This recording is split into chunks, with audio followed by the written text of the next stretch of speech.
Բարև ձեզ բարեկամներ, Փակ TV-ն նորից եթերում է, Փակ TV-ն, որը անկախ ամեն ինչից միշտ եթերում է լինելու։ Եվ չնայած այսօր Մոսկվայից ուղիղ կապը հաստատել ենք Երևանյան մեր տաղավարի հետ, եւ այն հիվանդասենյակից, որտեղ ես այսօր անց եմ կացնում, այն հիվանդանոցի հիվանդասենյակից, որտեղ անց եմ կացնում իմ բուժումները,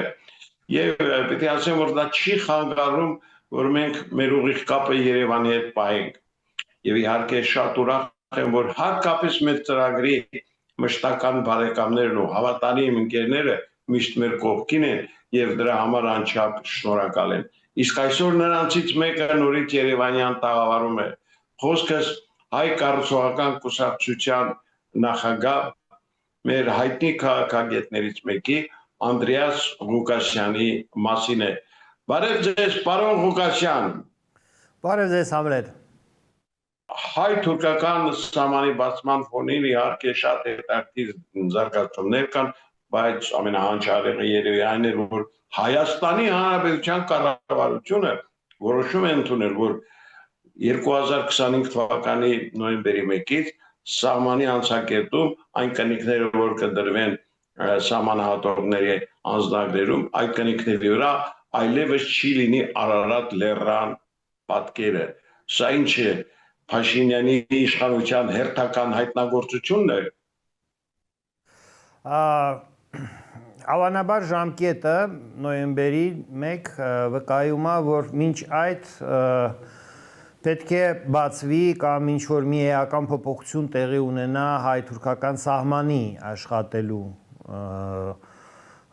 հարցում, որովհետև եթե նոյեմբերի 1-ից Հայաստանը իր բիզաների լոգոյից հանի Արարատը, իսկ հայ-թուրքական սահմանը չբացվի, դա իսկապես կազուս վիճակ կառաջանա կառավարության համար։ Այսինքն իրենք պետք է ենթադրել, որ բանակցեցին թուրքական կողմի հետ եւ ըստ էության մոտակա ամիսներում ունեն պես կարելի է ենթադրել որոշում սահմանը բացելու վերաբերյալ։ Հայ-թուրքական սահմանի փակ պահելու հարցում Թուրքիան այս օրվա դրությամբ չունի ոչ մի հիմնավոր փաստարկ։ Ես հիշեցնեմ, որ Թուրքիան փակեց հայ-թուրքական սահմանը 1993 թվականի մայիս ամսին Արցախյան պատերազմի ժամանակ, երբ որ այդ օրերին Արցախի պաշտպանության բանակը ազատագրեց Կառավաճառը։ ՄԱԿ-ի անվտանգության խորհուրդը գրավյալ ճանաչեց այդ տարածքը, կոչ արեց Ադրբեջանին դադարեցնել պատերազմը Արցախի հետ եւ կոչ արեց հայկական ուժերին դուրս գալ այդ շրջանից, որպեսզի դրանով, այսպես ասած, ավարտվի պատերազմը եւ հետագա շարունակություն չստանա։ Ադրբեջանը մերժեց այդ ՄԱԿ-ի անվտանգության խորհրդի բանաձևում իրեն ուղղված կոչը, արտական գործողությունները, ինչպես գիտեք, շարունակվեցին մինչև 94 թիվ, բայց Թուրքիան մեկնաբանեց այս իրավիճակը որպես առիթ եւ մայիս ամսին փակեց 93 թվականի մայիս ամսին փակեց հայ-թուրքական սահմանը։ Այդ օրվանից ի վեր եղել է այդ հարցը օրակարգում, ոչ միայն հայ-թուրքական հարաբերությունների, այլ հիշում ենք 2008 թվականին 9 թվականին դիվանագիտությունը ֆուտբոլային, ինչպիսի այսպես ասած բարձր մակարդակով, նախագաների մակարդակով ԱՄՆ-ն, Ֆրանսիան, Ռուսաստանը փորձում էին այս հարցում ինչ որ ճեղքում աջակցել, որ ճեղքում տեղի ունենա այդ պրոտոկոլները բոլորը կարող է հիշեն այդ տարիներին, որոնք որ քննարկման առարկա էին մեծ Հայաստանում։ Մեծ հաշվով այսօր, եթե հիմա դիտարկենք իրավիճակը, Թուրքիայի մոտ չկա փաստարկ ինչու սահմանը փակ պահել։ Վաշինգտոնում նախաստորագրած այսպես կոչված շրջանակային կարելի է ասել խաղաղության պայմանագիրը այլևս տեղ չի թողնում Թուրքիային սահմանը փակ պահելու եւ սահմանը փակ պահելու քաղաքականությունը շարունակելու դեպքում Թուրքիան արդեն նաեւ ԱՄՆ-ի հետ կարող է հակադրվել այն առումով որ ԱՄՆ-ն ունի շահեր այդ Հայաստանի տարածքով կոմունիկացիաների մեջ ներդրումներ կատարելու եւ այլն բոլորը գիտեն այդ TRIP կոչված պրոյեկտը նախագիծը ինչ է դա ոչ մեկ չգիտի բայց անունը գիտեն բոլորը եւ այստեղ իմ կարծիքով Թուրքիան առաջ քաշելով մանր մունր նախապայմաններ այդ թվում եւ այն ինչ որ դուք ասեցիք այնուամենայնիվ ստիպված է գնալ հայերի հետ սահմանի բացման հարցում ինչ որ հաշտության Մենք ապրենք կտեսնենք բազմից է եղել իրավիճակ երբ որ համարվել է որ սահմանը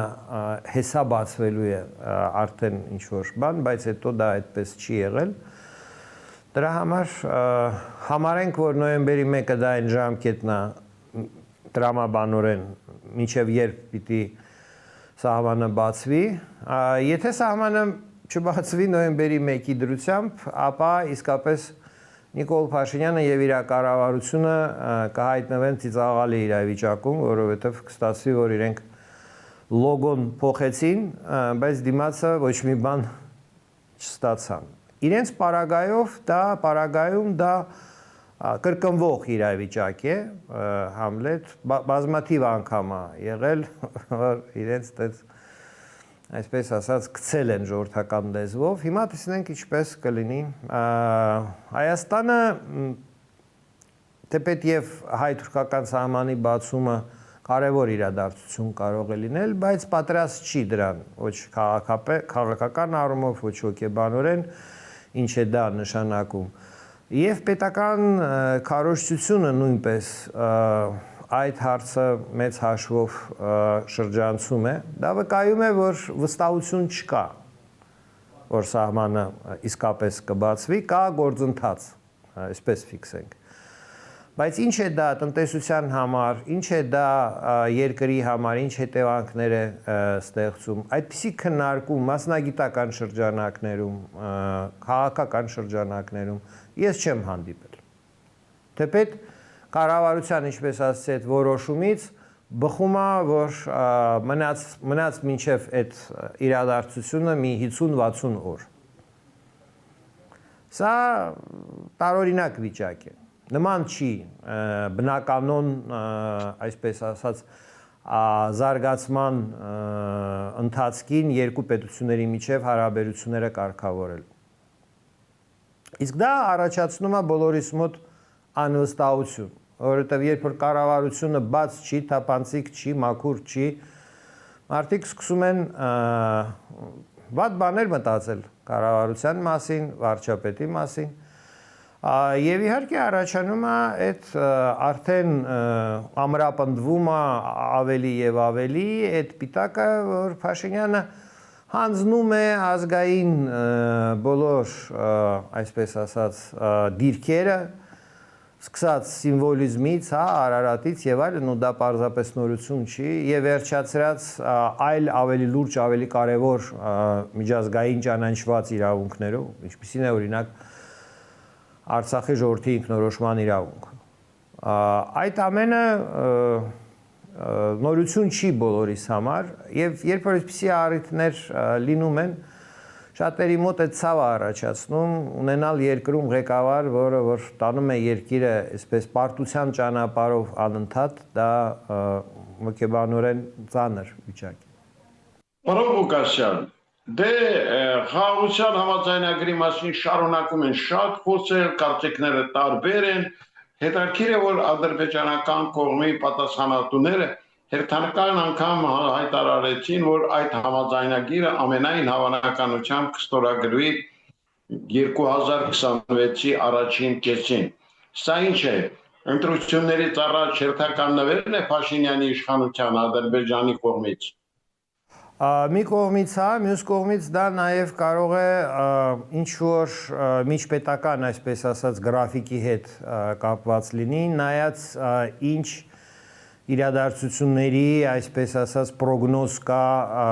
26 թվականի համար։ Եվ պետք է ավելի, այսպես ասած, խորը նայել իսկ Ադրբեջանը 26 թվականի առաջի կեսերին ինչ սպասումներ ունի, այդ ամբողջը համատեղ դիտարկել։ Բայց իմ կարծիքով 26 թվականի առաջի եռամսյակը, երկրորդ եռամսյակը իսկապես ինչ-որ արմատական որոշումներ ընդունելու ժամանակահատվածը։ ԱՄՆ-Ռուսաստան հարաբերություններում, Ուկրաինայի Ռուսաստանի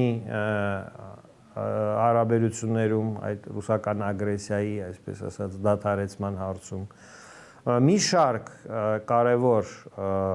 միջազգային իրադարձություններ պրոգնոզավորվում են, կանխատեսվում են 26 թվականի առաջի եռամսյակում։ Հավանաբար եւ Ադրբեջանի համար եւս գալիս է այդպիսի մի դրություն, որ ինքը պիտի կողմնորոշվի, բայց ես այդ դեպքում հարց տամ, իսկ երբ պիտի լինի հանրաքվե։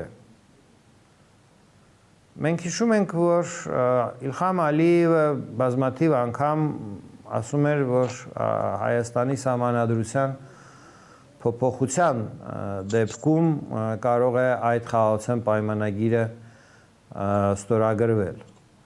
Եվ ըստ էության դուրս է գալիս, որ ադրբեջանական մամուլին իհարկե հավատալ չի կարելի, բայց եթե այդպիսի բան ասվում է, ուրեմն մենք ստացանք եւս մի ժամկետ, որ իշխանությունները, Նիկոլ Փաշինյանի կառավարությունը, իշխող ուժը մտադիր են հանրաքվեն նշանակել ինչ-որ մոտակա ժամանակներում։ Հանրաքվեի մասին օրենք ունի որոշակի ժամկետներ, ինչքան ժամանակ շուտ պիտի դա հայտարարվի, բայց մինչև այդ պիտի սահմանադրությունը, նոր նախագիծը հրապարակվի, հանրային քննարկում անցնի եւ այլն։ Իմ պատկերացումներով այդ ժամկետների մեջ դա հնարավոր չէ։ Եվ մենք հիմա պիտի եզրակացության գանք, կամ Իլհամ Ալիևը հետ է կանգնել իր պնդումից, որ պետք է դա արվի սահմանադրության փոփոխության կատարելու դեպքում, կամ էլ Հայաստանում ինչ-որ կայծակնային արագությամբ մտադիր են իշխանությունները սահմանադրությունը դնել հանրաքվեի կամ դա ուզում են անել ընտրությունների հետ միասին, հավանաբար այդ բաները մենք շուտով կիմանանք, բարձ կլինեն,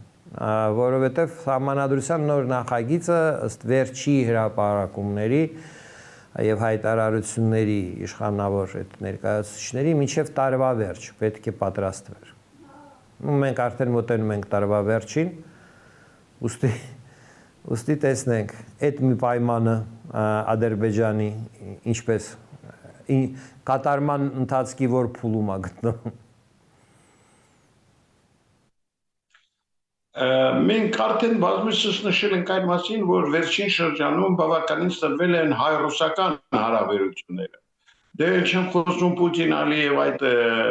երկխոսության մասին, որտեղ Ալիևը իրեն ավելի լեգտե ավելի այսպես կոշտ ու կոպիտ է պահում։ Սա ինչ է, նշանակում է, որ նա ստացել է հերթական երաշխիքները Էրդողանից, թե այլ պատճառներ էլ կան։ Իմ կարծիքով ոչ միայն այստեղ երաշխիքների հարց կա, այլ պետք է ես շատ եմ մտածում այդ հարցի շուրջ, բայց չունեմ վերջնական պատասխան, ինչն է գլխավոր պատճառը, որ Ռուսաստանը սկսեց Ադրբեջանի նկատմամբ վարել այս քաղաքականությունը, որ մենք տեսնում ենք։ Այն քայլերը, որոնք որ կատարվում են, տպավորություն են ստեղծում, որ Ռուսաստանը ճնշում է Ադրբեջանին Եվրասիական միություն անդամակցելու հարցում որոշում կայացնելու համար։ Եվ այդ հարաբերությունները այսօր իմ տպավորությամբ այսպես են երևում առաջի այսպես ասած դեմքերի մակարդակով Պուտին-Ալիև կարծես փոխադարձ հարգանքով են վերաբերվում օրինակ այդ վերջի հանդիպումը Շանխայի համագործակցության կազմակերպության ժամանակ այնտեղ կարծես թե շփում եղել է Պուտինի եւ Ալիևի միջև եւ մյուս կողմից էլ կատարվում են քայլեր, քաղաքական քայլեր։ Դա իմ կարծիքով այդ վիճակը կարող է նկարագրել, երբ որ Ռուսաստանը ունի որոշում Ադրբեջանին ստիպել մտնել Եվրասիական միություն, եւ դրա համար բնականաբար պիտի օգտագործվի տնտեսական լծակը առաջի հերթին, եւ հիմա իրենք այդ փուլում են։ Ադրբեջանը փորձում է, Ալիևը փորձում է այդ որոշմանը դիմադրել, նու իհարկե այդտեղ այդ որոշմանը դիմադրելու հարցում ինքը կարող է եւ Պուտին եւ Էրդողանի եւ Արևմուտքի եւ ԱՄՆ-ի, այսպես ասած, աջակցությունը ակնկալել։ Այդ հարցում իրեն աջակցող շատ կարող են լինել։ Դա նաև կարող է լինել խորամանկ ինչ որ մի քայլ հենց այդ աջակցությունը ձեռք բերելու համար։ Եթե նաև այսպես դավադրության տեսակետից մոտենանք, որ սա թատրոն է, ապա այդ թատրոնը ճանապարհ է բացում Ալիևին, այսպես զոհի տեսքով հանդես գալ Արևմուտքի առջև եւ խնդրել, որ իրեն աջակցեն, օգնեն, ոչ թե խանգարեն, որ ինքը կարողանա, այսպես ասած, իշխանությունը պահի եւ Ադրբեջանը պահի չեզոք Ռուսաստանից անկախ դիրքերում։ Երկու վարկածնել հնարավոր է։ Ես դեռ, այսպես ասած, իմ համար չեմ վերջնական ամփոփել սա ինչ է։ Բայց մեզ համար դա բոլոր դեպքերում լավ չի, որովհետև որքան Ադրբեջանը շատ աջակցություն ունենա Արևմուտքից, այդքան ի վնաս դա այդ ամբողջը Հայաստանի հաշվին է կատարվում։ Պարոն Ղուկասյան, ես պիտի ասեմ, որ շատ իհարկե այսպես անորոշ է իրավիճակը ռուս-ուկրաինական ճակատում, այդ հակամարտությունը շարունակվում է եւ կարծես վերջանալու միտում էլ չունի։ Չնայած մերթ հայտարարություններ են հնչում, որ շուտով կդադարեցվի պատերազմը, բայց դուք ինչ կարծիք ունեք, ձեր կարծիքով դեռ որքան կտևի այդ հակամարտությունը։ Հակամարտելու համար հարկավոր է ունենալ ռեսուրսներ, Համլետ։ Ես ուսումնասիրեցի Ռուսաստանի, Ուկրաինայի սպառազինությունների այսօրվա վիճակը եւ իմ տպավորությունը այն է, որ Ռուսաստանը մոտ մի կես տարի ունի հնարավորություն շարունակել պատերազմ։ Այս պահի դրությամբ Ռուսաստանի սովորական սպառազինությունների պաշարները կազմում են 22 թվականի համեմատ մոտավորապես 25-ից 30%։ Այսինքն Ռուսաստանի Դաշնությունը տարբեր պատճառներով կորցրեց իր ռազմական պաշարների մոտ 70-75% այս տարիների ընթացքում։ Իմ տպավորությունը, որ Ռուսաստանը շարունակելու է ագրեսիան, շարունակելու է հարձակողական գործողությունները այնքան ժամանակ, մինչև որ ինչ-որ նվազագույն չափի այդ սպառազինությունների պաշարները, այսպես ասած, չնվազեն, թույլատրելի նվազագույն չափերի։ Դե պարզ է, որ Ռուսաստանը չի կարող մարտնչել մինչև վերջի տանկ, մինչև վերջի հրետանի ամբողջ սպառազինությունը, այսպես ասած, կորցնել այդ պատերազմում։ Իմ կարծիքով իրենք պիտի ինչ-որ միտեղ կանգնեն եւ իրենք հույսով են եւ իրենց ռազմավարությունը այն էր, որ երբ որ իրենք կորոշեն, որ որտեղ որ կանգնում են, այլևս իրենց ռեսուրսները իրենց թույլ չեն տալի հարձակողական գործողություններ, Ուկրաինան կհամաձայնվի հրադադարի, որովհետև կարծես թե այս նախորդ մի քանի ամսվա կես տարվա ամբողջ հրետորաբանությունը այն էր, որ Ուկրաինան պատրաստ է հենց հիմա պատերազմը կանգնացնել, Ռուսաստանը համաձայն չէ, եւ ԱՄՆ-ի դիրքորոշումն էլ այնպեսին է, որ Ուկրաինան, այսպես ասած, ստիպված է միշտ հայտարարել, որ ինքը ցանկացած օր պատրաստ է պատերազմը դադարեցնելու, այսինքն հրադադարի համաձայն է։ Եվ նման պայմաններում Ռուսաստանի ղեկավարությունը մտածում է, որ օրը որ իրենք հարձակողական գործողությունները դադարեցնեն, կարելի է այսպես ասած հույս ունենալ, որ Ուկրաինան կհամաձայնվի հրադադարի եւ ունենալ ժամանակ հանգիստ հրադադարի պայմաններում նոր պաշտպանական դիրքեր ստեղծել, նոր ռազմական պաշարներ կուտակել, այսինքն արդեն ռազմավարական պաշտպանության անցնել երկարատև ժամանակահատվածով, որովհետև ես չեմ կարծում, որ Կրեմլում մարդիկ իլյուզիաներ ունեն, որ որևէ մեկը օրինական կճանաչի այս օկուպացված տարածքները Ուկրաինային այս ընթացքում 22 թվականից ի վեր։ Եվ այստեղ իմ կարծիքով Եվրամիությունը, եվրոպական պետությունները սկսեցին հակընդդեմ խաղ խաղալ, իրենք էլ հայտարարեցին, որ հրադադարը կնքելու դեպքում իրենց զորքերը կգան Ուկրաինա։ Ռուսաստանի համար դա դիսկոմֆորտ վիճակ է, նման զարգացումը կլինի կրկնողություն Շվեդիայի եւ Ֆինլանդիայի պատմության, երբ որ մարտնչում էին Ուկրաինայի դեմ, որ Ուկրաինան ՆԱՏՕ չմտնի, Ֆինլանդիան եւ Շվեդիան մտան ՆԱՏՕ, ավելի վատ վիճակ ստեղծվեց, քան մինչև 22 թիվ շատ առումներով։ Ի հայտ եկավ, որ այն բոլոր վտանգները, որ Ուկրաինայից էին սպասում, Շվեդիայից եւ Ֆինլանդիայից ավելի, այսպես ասած, լուրջ են, որպես սպառնալիք Ռուսաստանի անվտանգությանը։ Այնպես որ կարող է եւ այդ ավարտը լինել, որ կողմերը այո կանցնեն հրադադարի, երբ որ Ռուսաստանը սպառի իր հարձակողական հնարավորությունները, բայց գինը կլինի այն, որ եվրոպական զորքերը կմտնեն Ուկրաինա։ Իրենք հիմա արդեն կուտակված են սահմանին Լեհաստանի, եւ այս վերջին ներխուժումը դրոնների Լեհաստան առիթ դարձավ, որ առհասարակ արդեն այդ եվրոպական պետությունները դիտարկեն իրենց որպես ավելի ակտիվ մասնակից Ուկրաինայի պաշտպանության հարցերում նաև։ Եվ վերջին հարցը, պարոն Ղուկասյան, մեր իհարկե գերիների ճակատագիրը, եւ վերջո երբ նրանք կվերադառնան հայրենիք, սա շատ ցավոտ հարց է, որի պատասխանը շատ դժվարանում են տալ անգամ ամենափորձառու քաղաքագետները։ Հա, որովհետև հասկանալի չի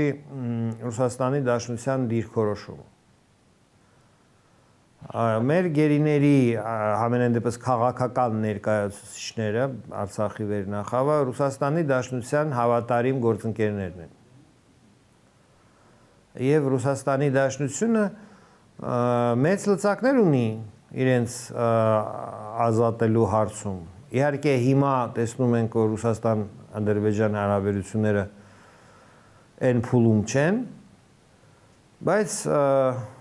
ի սկզբանե դա այդ հարցը բոլորի համար իմ կարծիքով ակտուալ էր, ինչպես ստացվեց, որ կարելի է ասել ռուս խաղապահների օժանդակությամբ գերավարվեցին այդ մարդիկ։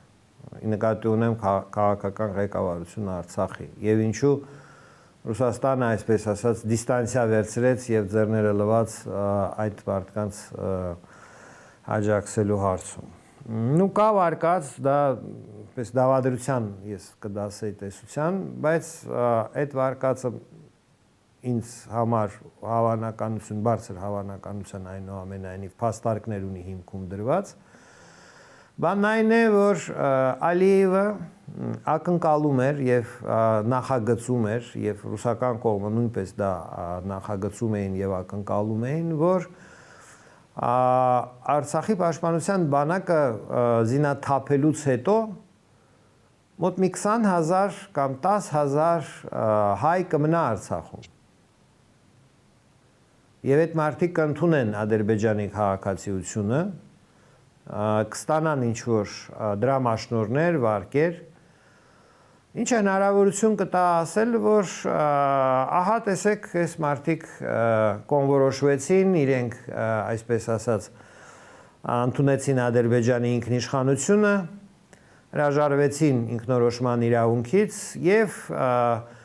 ինչպես որ Խորվաթիայում տեղի ունեցավ այդ Սերբսկի Կրայինայի 96 թվականին գրավելուց հետո, երբ սերբերի մոտ 1/3-ը մնաց Խորվաթիայում։ Հետագայում Ալիևը ենթադրում էր ու ինք ուզում էր նմանեցնել այդ դեպքերը վիճակում, որ տեսեք, մարդիկ ապրում են ինչ եք ուզում եւ այլն։ Արցախում որոշակի աշխատանք էր արվում, որ այդ թվով մարդիկ մնան, 10-20 հազար մարդ մնան եւ փող էին առաջարկում եւ պայմաններ էին երաշխավորում եւ այլն, բայց արցախցիները այդ այլընտրանքի արժեվ կանգնած, երբ որ այսպես ասած հայրենիքում մնալու գինը ազատությունից հրաժարվելն։ Պետք է ընդունես Ադրբեջանի քաղաքացիությունը, ամբողջությամբ վստահես, այսպես ասած, կյանքդ ադրբեջանցիների կմահաճույքին եւ միայն այդ գնով կարող ես հայրենիքում ապրել, տեսակ, որ ոչ մեկ այդ ճանապարհով չգնաց։ Հակառակ բանը ալտերնատիվը հեռանալն էր։ Ըստ էության դա ուժի այսպես ասած գործադրում է, երբ որ մարդկանց դնում են այդպիսի ընտրության առջև, կամ քաղաքացիություն ընդունում ես, մնում ես, կամ հեռանում ես, որովհետև թիկունքում կա երրորդ կամը։ Եթե ոչ նա, քեզ ոչնչացնում են։ Այսինքն այդ բանաձևը, որը որ Ալիևը հնչեցրեց եւ ինչի եվրոպական գործիչները դա չընդունեցին, ասացին, որ դա հանցագործություն է, այդպես վերջնագրերով խոսել բնակչության հետ, մարդկանց հետ, մարդու իրավունքների կոպիտ խախտումը, հենց այստեղ է այդ այսպես ասած քողարկված ուժի սպառնալիքը, որ իրականում մարդիկ, ովքեր որ չեն ուզում ընդունել Ադրբեջանի քաղաքացիությունը, իրենց ոչ մեկ չի կարող պարտադրել դա անել կամ դա պայման դնել կոնկրետ արցախցիների մասին, խոսքը որպես բան Արցախում ապրելու եւ ինքնորոշման իրավունքից հրաժարվելու եւ այլն եւ այլն։ Եվ այս ամենը իհարկե ըստ այդ վարկածի, որ ասեցի, կարծես որ պրավալ գնաց այդ օպերացիան, հայերը չմնացին, բոլորը հեռացան, չընդունեցին այդ վերջնագրերը, ուժի սպառնալիքի ազդեցության տակ ստիպված եղան հեռանալ։ Այդ պայմաններում Արցախի ղեկավարությունը դիտարկվեց որպես պատասխանատու, որպես մեղավոր, եւ Մոսկվայի աչքերում եւ Ալիևը իրեն այսպես ասած քծված համարեց եւ դրա համար հիմա այդ մարդիկ այսպես ասած քաղաքական ղեկավարները գտնվում են բանտում։ Այդպիսի վարկած, նորից եմ ասում, միգուցե դավադրության տեսության ժանրից է, բայց ինքը հիմք ունի լինելու, որովհետեւ իսկապես Ալիևի համար, Էրդողանի համար, Ռուսաստանի համար հայերի վարկը, հայերի որոշումը համատարած այդ վերջնագրերին չենթարկվել հեռանալ, իրականում փչացրեց ամբողջ խաղը եւ ինչպես ասում են, խառնեց խաղաքարտերը։ Ինչից եւ իրենք դժգոհ են հիմա բոլոր այդ 3 անցավոր ռեժիմները, եւ Պուտինի ռեժիմը, եւ Ալիևի ռեժիմը, եւ Էրդողանի ռեժիմը։ Եվ որպես հետևանք դուք տեսնում եք Հայաստանում նաեւ բացասական վերաբերմունք արցախցիների Փաշինյանի կողմից։ Փաշինյանը քանի որ որոշել է իր քաղաքական ապագան կապել այս հանցավոր ռեժիմների հետ, դրանց պարագլուխների հետ, դուրս եկավ, որ արցախցիները իր համար նույնպես իրականում քույր եւ եղբայր չեն, այլ հակառակորդ են եւ այսպես ասած չեմ ուզում ասել թշնամի, բայց ոչ բարեկամ։ Վերաբերմունքը, որ արցախցիների նկատմամբ այսօր Հայաստանի պաշտոնական ացիաները մատուցում են, բարեկամական անվանել անհնար է։ Բազմաթիվ պատճառներով։ Այսպես եմ ես տեսնում այս դրությունը, որ արցախցիները, այսպես ասած, այդ հանցավոր խաղերին Ադրբեջանի հսկողությանը հանձնել Լեռնային Ղարաբաղի ինքնավար մարզի, նախկին տարածքը, այդ հանցավոր ծրագրի բնականաբար զոհն են եւ հիմա բոլորի աչքի փուշն են։ Ալիևից սկսած Փաշինյանով վերջացած։ Շնորհակալ եմ պարոն Ղուկասյան այսօրվա